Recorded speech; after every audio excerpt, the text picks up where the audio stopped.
watu wene bobo ndimati yaso kuti ndizinyamukapo ndikaya anabwera awa ndimati anamiwa kaya ndi anali kuyandikira basi yangayo ndi anthu aja kufuna anamiwa awo ndimeneno anamba kuamenya anamiwa aja kena kuno ndimene amamba kuswanya basi yanga ndikamba kumandimenyaso.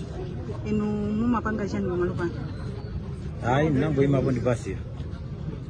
Basi mapanga paki mumagwira ntchito pamalo pompano kapena munabwera kuzangoona kuti pachitika zotani? Hayi nangopangapo paki nayi ndanyamata inake.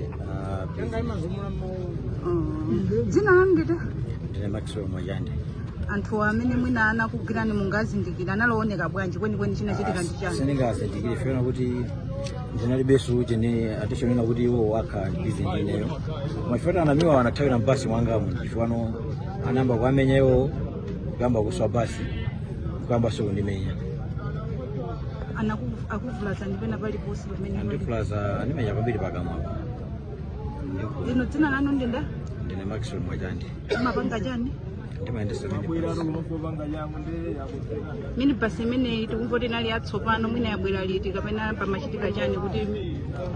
Ndiapo mpano basi kuti una miyezi 6 imene